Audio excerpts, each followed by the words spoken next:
les amis, bonjour tout le monde, bienvenue à la chaîne Android Technologie. Les amis, je suis vraiment désolé pour ce grand retard. Je sais pas ce qui s'est passé, c'est vrai j'ai eu des soucis, mais je vous le promets les amis, ça sera le grand retour de Android Technologie. DongBay, c'est une société qui développe des vidéoprojecteurs de haute qualité, de haute gamme. Ils m'ont envoyé cette version qui s'appelle Neo. On va faire le mode unboxing. Bien sûr, on va le tester. On va voir les inconvénients, les avantages.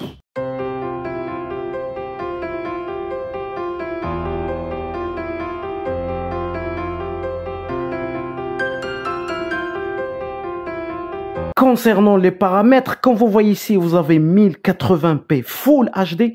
Vous avez le mode Keystone qui est auto. Vous avez le focus aussi qui est auto.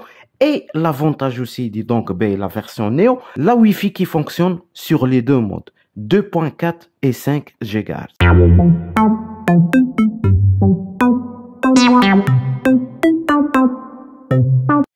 Donc, voilà les accessoires du Neo Smart Projector. On a le câble d'alimentation, on a l'adaptateur du Smart Projector, Remote Control, manuel d'utilisation, et on a cette magnifique bête Neo Smart Projector. Concernant les caractéristiques du Neo Smart dans le manuel d'utilisation, sur la page 39, tout est noté dedans.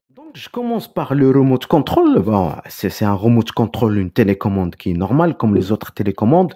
Avec le logo DongBay ici, vous avez un raccourci vers Netflix ou bien Prime Video ou bien YouTube. Vous avez le bouton power éteint allumé. Vous avez coupé le son, ok, et vous avez le mode voice ici. Concernant les piles, c'est deux piles type AAA. Et concernant la petite bête DongBay Neo, donc voilà, il y a deux couleurs. Donc là, c'est une très belle couleur. Tout est blanc entouré par la couleur noire sur les deux côtés. Donc, on va voir le profil. Ici, vous avez l'objectif. Vous avez ici un système d'aération. Ici, vous avez une caméra mode TOF. C'est elle qui va régler automatiquement l'image. Dans ce côté, vous avez le logo DongBay avec le bouton Power d'alimentation. Derrière, vous trouvez deux ports USB 2.0. Vous avez le port HDMI. Vous avez ici connecteur LAN si vous voulez relier votre vidéoprojecteur au mode réseau. Vous avez le mode SPDIF pour sortie audio et vous avez le connecteur DC, ça veut dire alimenter le vidéoprojecteur. Dans ce côté, vous avez une sortie d'aération. Sur le côté gauche, vous avez deux haut-parleurs Dolby Audio. Sur le côté aussi, vous avez une sortie d'aération. Et on a la vue du bas. Comme vous voyez, il y a une prise ici. C'est une prise PTZ. Ça veut dire que vous pouvez fixer un trépied ici. Et vous avez quatre pattes anti-glissantes. Donc, voilà les amis, le premier démarrage du Neo Smart Projector. La première image qui s'affiche, donc il faut appuyer sur les deux boutons simultanément. Donc là, vous voyez, c'est Period Successful. Successful, ça veut dire opération réussie. Et vous passez à l'étape suivante. Donc ici, on a la section de la langue. Ici, vous avez plusieurs modes de projection. Donc, c'est à vous de choisir la position idéale. Et ici, veuillez sélectionner la région. Donc, c'est très simple. Je vais mettre France. Donc, ici, vous avez accepté les conditions. Je clique sur Accept. Activer le réseau Wi-Fi ou bien activer le réseau filière. Ça veut dire en mode Ethernet. Pour info, les amis, le système intégré à l'intérieur, c'est un système Linux. Donc, après, je clique sur D'accord. Les amis, voilà l'interface officielle du DongBay Neo Smart. Comme vous voyez, c'est un système Linux. C'est la première fois que je teste un vidéoprojecteur qui tourne sous un système Linux.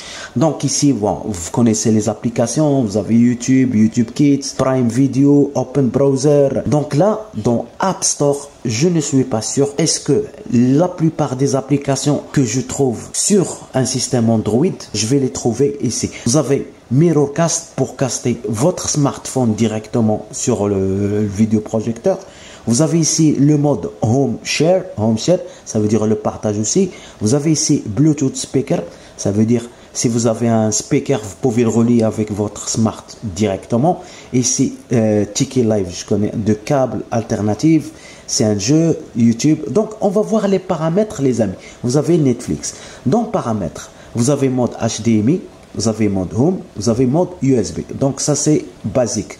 Dans le mode réglage, d'abord, quand je clique dans réglage, comme vous voyez, vous avez ici la langue, configuration d'heure, économiseur, minuterie, veille, mise à niveau, vérification de mise à jour. Ça, c'est très important. On va passer au mode image. Et ça, c'est très important ici. Donc, dans mode image, vous avez pas mal de choix. Mode image, cinéma, sport, vif, standard. Ok, donc quand vous choisissez personnalisé, là vous pouvez changer les gammas, la teinte, la saturation, le contraste, la température aussi. Donc audio, vous avez le mode ambiance sonore, ça c'est déjà pas mal. Style sonore, vous avez mode standard, sport, film, musique, etc.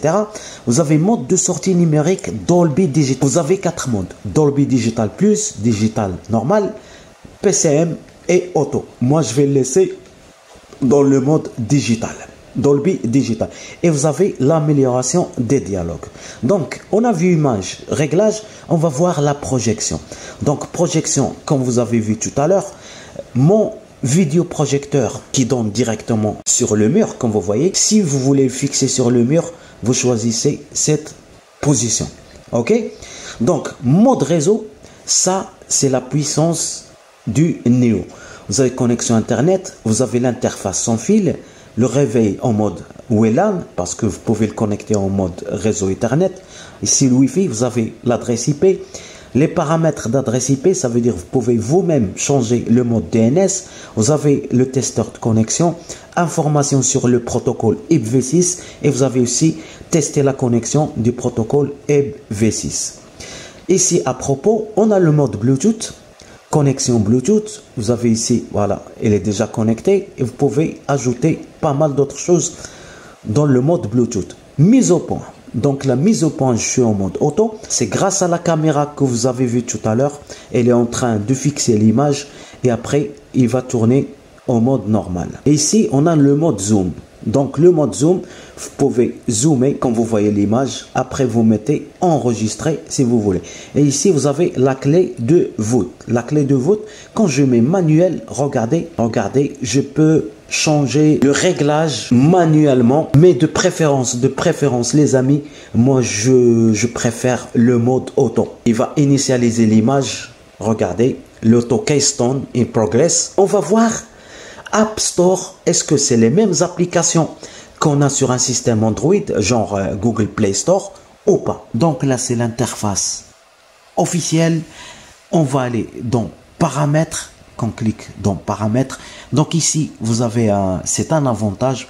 Par exemple, si vous êtes en Afrique, vous ajoutez votre pays qui vous permet d'initialiser d'autres applications. On a le mode recherche, le clavier. On a le mode Home. OK. On a ici quoi? On a les applications récemment visitées. On a mode pour enfants. Ici, vous avez mode pour information, mode musique, mode vidéo. Ici, vous avez mode de finance, mode karaoké, mode game. Et on a ici nouvelle application de tendance. Et ici, vous avez un truc qui est déjà pas mal. See your photo in the TV. Ça veut dire envoyer vos photos directement via le serveur netrange.com photo sharing. Ça veut dire vous partagez vos photos directement et vous pouvez les visualiser ici en scannant ce code barre. Concernant la qualité d'image, regardez ces bluffons. Elle est belle la qualité d'image les amis. Elle est très belle la qualité d'image. Concernant la navigation sur internet, vous avez Open Browser, c'est un navigateur qui est développé sous Linux. Pour caster votre smartphone Android ou bien iPhone directement sur le Smart Neo, c'est très simple. Vous cliquez sur Mirrorcast, vous cherchez le bouton Casting et vous cherchez Dungbay PRG. Automatiquement, votre smartphone sera affiché sur le mur. C'est pareil pour le mode partage. Vous cliquez sur l'application Home Share, ok, et vous faites pareil. Et comme ça, vous pouvez partager les images, la vidéo et la musique directement sur le projecteur en mode réseau. L'image que vous voyez ici, c'est le dongle Amazon Stick que j'ai branché directement sur le Smart Neo DongBei. Et regardez ce que ça m'a donné. Très belle qualité d'image. Donc je vais tester un jeu et voir est-ce qu'il y a un temps de latence ou pas. Oh, voilà, comme vous voyez les amis, la qualité d'image. Je suis en train de tester ce jeu depuis le Fire TV Stick de Amazon. Mais personnellement, je vois pas qu'il y ait un temps de latence. Il n'y a pas une différence. Ça joue très bien. Ça bouge à droite, à gauche. Les couleurs, ils sont magnifiques. Donc voilà, personnellement, je peux vous dire que voilà, la clé est compatible très bien avec le Neo Smart de DongBei. Franchement, rien à dire. Ce n'est pas moi qu'il faut craindre, Paille. Et oui les amis, on est arrivé à la fin. Donc conclusion, positive, négative. Donc je vais parler du côté positif. Côté positif, c'est je kiffe la taille, le poids qui fait 1,3 kg, donc pour moi c'est léger. Vous avez deux couleurs, le blanc et le gris. Personnellement je préfère le blanc. Voilà, c'est stylé. Ok, donc parlons de l'image. L'image du DLP, c'est une image franchement fluide. Le système est stable. La manipulation dans le menu de paramètres, vraiment c'est très simple. La puissance dans le système, c'est quoi? Ce qui vous permet de changer votre propre DNS. Et ça, c'est la première fois que je le vois sur un vidéoprojecteur, tout simplement. Elle est sous un système qui est Linux. Ok, donc l'image, ça passe pour moi. Paramétrage du système, ça passe très bien pour moi. Les composants, vous avez deux ports USB, vous avez un port HDMI, et ça on peut le considérer dans le côté négatif, parce que la plupart des vidéoprojecteurs, quand on regarde HDMI, le port HDMI, minimum on trouve deux ports. La puissance, le côté positif, c'est qu'il y a un port Ethernet qui vous permet de partager les fichiers, les vidéos, les images. Ok, l'intelligence autofocus qui règle l'image automatiquement. Toi, il faut juste que tu t'assois frère comme moi. Tu vois, comment on l'appelle les amis? Comment on l'appelle? Le grilla. Bon, du grilla, ok. Bon, du grilla, et tu regardes ton film préféré sans aucun problème. Il n'y a pas assez de bruit. Bon, je l'ai laissé allumer presque 6 heures, 7 heures. Ah oui, c'est popcorn, c'est tombé. 6 heures, 7 heures, il n'y avait pas de bruit. J'avais l'impression que j'étais tout seul chez moi. Ok, donc ça c'est toujours le côté positif. Ok, la qualité sonore. La qualité sonore, donc je vous ai dit qu'il y a deux haut-parleurs sur un seul endroit. Ça, c'est, je peux dire, c'est le côté négatif. Même qu'il y a deux haut-parleurs qui font 6 watts, ça fait une qualité sonore de 12 watts. Mais je préfère qu'ils mettaient deux haut-parleurs sur les deux côtés. Pourquoi? Comme ça, on va écouter, on va recevoir un son en mode 360 degrés. Donc c'est ça le côté négatif. Autre chose, Netflix qui est intégré dedans, c'est une application officielle de Netflix. Ça c'est le point fort. C'est la licence de Netflix. C'est rare qu'on trouve des vidéoprojecteurs qui intègrent ou bien qui installent la vraie version de Netflix. Donc, côté négatif, ça c'est très important les amis, c'est qu'il y a une seule prise HDMI et un système Linux restreignant. Ça veut dire que vous ne pouvez pas ajouter d'autres applications. Par contre, si vous avez un système Android intégré dedans, vous pouvez installer vos propres applications Android. Donc, côté design, je peux lui donner 7 points sur 10. Les fonctionnalités, c'est 7,5 sur 10. Qualité image, 9 sur 10. Et aussi, rapport qualité-prix, c'est 8 sur 10. Donc, pour moi, ça passe. Si vous êtes intéressé, je laisserai le lien dans la description. N'hésitez pas, les amis, de liker et de partager. Android Technologie, je vous le dis les amis, je répète, de retour. Salam alaikum, salut à tous, Android Technologie qui vous aime.